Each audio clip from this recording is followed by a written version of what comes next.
Good morning. My name is Joe. My pronouns are he and him, and one of my New Year's resolutions is to not click on any links about the US election this year. Wish me luck. What is your origin story? Our culture loves a good origin story. The comic book superhero who begins life as a clumsy young nerd until he's bitten by a radioactive spider and learns that with great power comes great responsibility. Or the young single mother who struggles to make a life on her own until she's forced to reconnect with her wealthy family in order to provide a better life for her daughter. Or the local politician who grows up just like you, the farm kid with a wicked slap shot. In fiction, origin stories are dramatic and relatable. The humble beginnings before some external situation brings out the power of the individual, brings out the true nature within, and helps them to decide, will they be a hero or will they be a villain? In real life, our personal origin stories are often less dramatic, but they are still, sometimes they are dramatic. I don't know what kind of spiders have been biting you. They're still powerful in shaping our identity and boundaries and morality. The core memories that are described so well in Pixar's movie Inside Out. Most of you have heard me talk about my origin story many times. I am the classic middle child of a traditional farm family in a world where the dairy farm was priority number 1, priority number 2, and priority number 3. I was the kid who loved reading, who loved exploring, who loved making up single-player games because nobody had time to play with me. You don't feel sorry for me, I'm very creative because of it. That's just one aspect of the story. I was also loved, I was taught good values, I was encouraged in my non-farming pursuits. But still, that story about being the one who didn't quite fit in on the farm, not really belonging there, that affects me still. It affects how I position myself on the outside of a crowd. It impacts how I assume differences rather than commonality whenever I meet new people. It impacts how I feel defensive about my hobbies and my leisure time, how I'm insecure about my work and my worth and my work ethic, particularly around men with physically demanding jobs. Just a few examples. This story I continue to play out. And then there are the collective origin stories that shape us just as powerfully. As an American, the myth of the feisty underdog fighting for freedom still pulls on my heartstrings. And our collective paranoia about tyranny dominates global politics, unfortunately. And I'm now a good prairie person. It's about time winter got here, eh? We need to suffer a bit. A good cold streak will affirm our resolve and our hardiness. You just gotta dress for it, eh?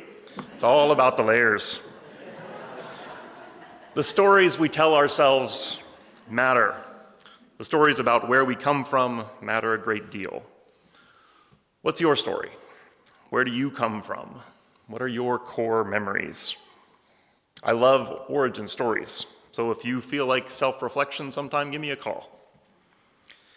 In the Judeo-Christian scriptures, the book of Genesis is our collective origin story. Bereshit in the Hebrew. That's as much Hebrew as I'll get into today. In the beginning. I'm going to assume that you all know the basics of this story. We've heard it already. Out of nothing, Creator spoke everything into being. Let there be light. And there was light. This is going to be an audience participation sermon, so don't sit on your hands too much. And God saw that it was good. This is a pretty popular creation story, probably the most well-known creation story in the history of humanity. And I'm also going to assume that you already have a pretty good idea of what you think of it. I mean, Rick already alluded to this debate about creation and evolution. Most of us would probably have a side there, or feel that we need to pick a side there.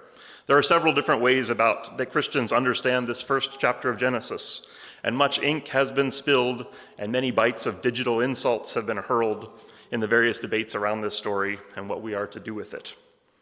I suspect that some of you already spun off in that direction during the children's story. Is this version that the pastor is reading, is this version faithful to the original? Is it scientifically valid? Did they get the timeline right? Why did they bring Adam and Eve into the Genesis 1 story when clearly they didn't show up until Genesis chapter 2? I mean, you got to be clear and precise with these impressionable young ones, right? Anybody else thinking that stuff? Just me? What were the rest of you guys doing? Just enjoying the pictures? Anyway, I bring a ton of baggage to this story. I was raised in the middle of those raging debates. I got tickets to the given to me to go visit the Creation Ark Museum Ark Experience thing. Haven't gone yet. I think the ticket's expired, but that's part of it. I'm assuming that you all have some of this stuff, or at least are familiar with it. As my seminary professor, Rick Watts, put it, in my experience, most readers of the Bible come to Genesis 1 with many of their beliefs already in hand. So we've got our beliefs with us. And I think that's okay. There's a lot of space in this story for us to find ourselves in it as we are, to let this story be what it is that we need it to be. And the closer I look at the text, the more space I see in between the lines. This isn't just one story. This is actually several stories stitched together. It's not just one writer, but there are multiple voices pulled together and edited and translated and passed on and reinterpreted and wrestled with for literally thousands of years. Don't worry, I'm not here to give a lecture on the history of biblical exegesis and hermeneutics this morning. I'm just asking you to remember that there is a history to this story. Many, many generations of faithful followers have asked questions like these. What kind of world are we living in? What kind of creator, what cause, what source, what energy, what spirit gives life to it? And what is our place in this world? What kind of story is this? That's what origin stories are meant to answer, to give some idea about. That's what Genesis is attempting here. And this feels like a good thing to consider as we embark on another journey around the sun. One of my favorite ways to hear this text comes from that seminary professor I quoted, Rick Watts. If anybody wants to follow up, Rick is a very serious academic, and I can send you some very academic articles if you want to do some research and prove the absolute truth of what I'm about to present. But Rick makes a couple of observations about the way Genesis 1 tells this story. First of all, there's a lot of repetition. It's set up, as we've discovered already today, like some of the responsive readings that we do in church. I will read the light print, you follow along, join me in the dark print. God called the light day, and the darkness they called night. And there was evening, and there was morning, the first day. God made a dome to separate the waters below from the waters above. And there was evening, and there was morning, the second day. And so on. Obviously, the ancients weren't sitting in rows reading off of a PowerPoint. But you can imagine a family clan gathered around the fire. Grandmother tells the story. And God called the dry ground land, and the waters they called seas. And God saw that it was good. Then the land produced vegetation, plants with their seeds, trees with their fruits. And God saw that. Then the children get their own line, counting the days. And there was evening and there was morning. I know, the third day. There's a rhythm to this story. It's liturgical, to use a church term. The story is set up to be told in this fashion, as a ritual, a ceremony. It's describing the world in religious terms, in the best sense of the word. Rick Watts, I'm going to confuse you and Rick Watts all day, but he's Australian and has 2 Ks in his name, so keep him straight. Rick said Genesis 1 might have even functioned as a dedication ritual, a house blessing for the world, so to speak. A second observation. The story has repetition and also a particular sequence. Pop quiz time. We've heard this story already. Can we name the order of the story? What was created on day 1? Light. That one's simple. There we go. Day 2? The separation, the canopy, the firmament, those of you who know the King James. This arch, this space between heaven and earth as they saw it, skies above, seas beneath. Day 3, the land. Yep, the dry land. Separation between the earth and the sea. Dry land, seas, surf and turf day. Day 4, Anyone? Sun, moon, and stars. Day 5, fish and birds. Fish and birds together. Would have been an interesting day. Day 6, animals. The animal kingdom is there. So that's the order. See any pattern in there? I remember trying to memorize this in Sunday school. It was hard to keep it straight. I kept wanting to put the sun, moon, and stars earlier in the process. Seems like those would be pretty essential long before day 4. Where's the light coming from? How does gravity work without sun, moon, and stars? How do you even have days and nights when that is literally a time frame defined by the rising and setting of the sun? Kindergarten questions. Rick Watts would say those aren't the questions that Genesis 1 is trying to answer. Instead, he sees this pattern. Day 1, 2, and 3 are all about building, creating the day and night as separate spaces, crafting the separation between the sky above and the sea beneath, drawing out the dry land, making space for oceans and lakes and rivers. So first we build, and then on day 4, 5, and 6, we go back through that sequence, filling those new created spaces with motion and life, hanging the sun, moon, and stars in the sky, stocking the oceans with fish and spreading the birds through the air, releasing the herds to roam and the colonies to burrow. I like that. It's a helpful pattern, building and then filling. If you've ever done home renovations, you know that sequence. And it works better if you can keep them separate. Rick Watts was initially trained as an engineer, so it makes sense that he would spot this. First you build, craft, create the space, and then you fill it with the things for which it was intended. And again, you can imagine how this story might have been told in the ancient days, perhaps in a religious setting, a priest or rabbi in front of their congregation, lots of hand-waving to draw the parallels with the space around them. First, God laid out the space, set the boundaries between light and dark, the lines of space and time. And then, look, God laid out the beams, the arches, the canopy on day 2, and then the floor, the furniture, the holy water on day 3. It's a beautiful space, the priest says, but is empty. This space is meant for a purpose. And so God went back and God hung the lights in the sky, the chandeliers, the disco balls, if you're into that kind of church. And God filled the sky with birds and the waters with fish.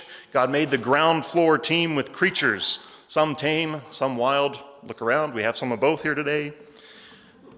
That's what God has made, this beautiful space, not just to be looked at, but to be filled with life, a wonderful piece of art and architecture, alive with meaning and purpose and spirit. And God saw that it was good. That preaches, hey? Another observation. Rick points out that the Hebrew Bible is awash with architectural imagery when describing creation. It speaks of the foundations of the earth, the pillars of the earth and of the heavens, the windows of heaven, the stretching out of the heavens like a canopy or a tent, and the storehouses. But what kind of building is this, Rick asks? As Isaiah 66:1 makes clear, heaven is my throne, and the earth is my footstool. Where is the house you will build for me, and where will my resting place be? Where does one find a throne and a footstool, if not in a palace? And what is the palace of Yahweh, if not a temple? In this sense, the whole of creation is seen as Yahweh's palace temple. Side note here, the Hebrew word for temple is the same as the word for palace. The temple is the home of power, same as the palace is the home of power. It's the house of power, the house of authority. Similar to other cultures in ancient Sumeria where the word for temple is simply big house, go into the big house. In the worldview of ancient Israel, God, Elohim, is ruler of everything. And what else would a ruler be building but a palace? A house for the ruler to live in, a place for people to come and pay tribute and receive their blessings and receive their instructions and what the ruler is asking of them. Back to Rick. As the great king, Elohim naturally creates realms for the lesser rulers, the sun, moon, and the stars, as he forms his palace temple out of the deep and gives order to it and fills it. And as the great king, having ordered his realm, he now rules over all in Sabbath rest, sitting in the great pavilion of his cosmos palace temple. And the priest waves his arms around again, now pointing beyond. Look beyond the walls and the ceilings of the building. God has built their house. God has filled it with the goodness of life. Look around you. The whole thing is a temple. One more observation. If you were building a palace temple for an ancient god, what would be the last thing that you would put in? You've seen Indiana Jones. What's at the center of an ancient temple? Anyone? An idol, of course, the image of the deity. That is the focal point. That's the piece that everything else is organized and gathered around. The ancients weren't stupid. They understood that an idol wasn't actually the god or goddess itself. The piece of stone or wood represents the deity. It carries its image, literally and figuratively, and the power and authority of the deity, the Spirit of God, is breathed into the physical idol. That's what the ritual of installation or that house blessing kind of thing would have been. And so in the Genesis story, what is the last act of dedication in the creation of God's palace temple? Is there an idol of Elohim placed at the center of the temple, one who wears the face of the God, a creation into whom the Spirit of Creator is breathed? Is there that kind of idol in the Genesis story? Yes, there is. Then God said, "Let us make humankind in our image, in our likeness," embodying our authority within the palace temple. My paraphrase. The whole thing is a temple. That is the story we're living in, says Genesis 1. And our place in this world is to be the idol, to reflect God's image, to embody the Spirit of Creator within and among us. What are the lessons of this particular origin story? I have several. One is that God lives here. Not here, but here. There's the waving of arms again. We know this from another sacred origin story that we just reenacted over Christmas. Emmanuel, God is with us. The Genesis story affirms that this isn't just Christmas. This has always been the case. In the beginning was the Word, as John's Gospel said. As I said, the temple and palace are the same word in Hebrew. Temple means big house in that cultural context. Creator has built their home right here. That fills the whole universe with meaning. We are living in God's house. Of course we should take our shoes off. We are the guests where God lives. Imagine if our Christian societies took that seriously. For politics, for economics, for ecology, for culture, this is God's house. And we are not only guests, but caretakers. The story says that we humans are the representatives of God in this house. We have power, dominion, to use a word that has gotten us into a ton of trouble over the centuries. But this power is not ours. We are not given it for our own purposes, but we are given God's power to act on God's authority, to act in Creator's name, to share in Creator's intentions. I certainly don't live up to that myself, but imagine if we did. Another implication that this story sets up an interesting tension between sacred and non-sacred spaces. I've been hitting you over the head this morning with the moral of the story. The whole thing is a temple. It's all sacred space. Everything has Creator's footprints on it. Fingerprints. Footprints, fingerprints. I'm not sure what kind of prints God leaves. It's all holy. It's all good. The lines that we draw between inside and outside, sacred and secular, the church and the world, that is all a construct. That is all secondary. That all gives way to this larger reality where everything is holy, everything belongs, all is one.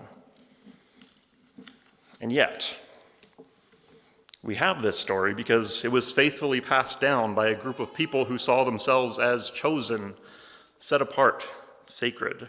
We have this temple metaphor because they built and rebuilt a literal temple building with sacred canopies, with walls and courts, with clear lines defining what was clean and unclean, holy and unholy. This temple building is a real human impulse. We want to recognize and name certain places and spaces as sacred, and that necessarily means it excludes other places and spaces. We treat our church building differently than we treat our parking lot, I think, most of us. We need to create these separate holy sanctuaries, altars, shrines, because they point us to the larger holiness of everything else. We need the lesser temples to learn and be reminded that the whole thing is a temple. How do we maintain this sacred temple and also leave it behind so that it doesn't keep us from seeing the sacredness of everything else? There are hazards on either side of that tension. I'm just going to name that and leave it there for you to consider over lunch today. One more, perhaps most importantly, you are an idol. As I just said, ancient Israel had a literal physical temple in Jerusalem for most of its existence. When you entered the temple ground, if you were part of the right categories of ethnicity, gender, class, and morality, then you could go in further and further. You would find a larger courtyard and then a smaller courtyard and then into the temple building itself. And then within the temple sanctuary, there was a smaller cube-shaped room partitioned away from the rest, the Holy of Holies. And again, in any other ancient religion, in the center of the temple, you would find the idol, the image of the god, goddess, or multiple gods. As I described a minute ago, the physical manifestation was within this idol was much lesser. It represented the much greater spiritual reality. But whenever you entered into the Holy of Holies at the center of Israel's temple, what was there? Technically, there was a shiny box with a few ancient relics inside. Duly noted, some of you get bonus Sunday school points. But this box was never worshipped. The relics weren't the point. They were there to remind of Israel's story. But these were not idols. They were not images of God. There was no artistic rendering of Yahweh inside the temple or anywhere else.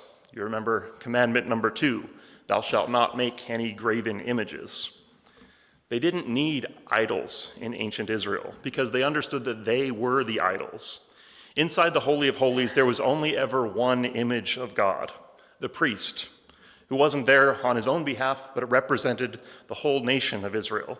And Israel didn't live on its own behalf either. They represented the whole of humanity. We are the idols. The Spirit of God is embodied in us. We bear the image of God. I know we say that a lot as Christians. I don't know if we ever really hear it. You want to know what God is like? Look at the people around you. You want to know what is your place in this world, whether or not you matter in this great big universe? Yes, you are the image of God. You want to know what story we're in? We're in the story where God is living out, where Creator is coming alive in their creation. You want to know how to treat the people around you? You are an icon, and so is your neighbor. Love God with all your heart, soul, mind, and strength, and love your neighbor as yourself. It's the same thing. That's the story. That's where we come from. This is who we are. That is the power within and among us. May God give us the eyes to see, the courage to know and to be known in this new year.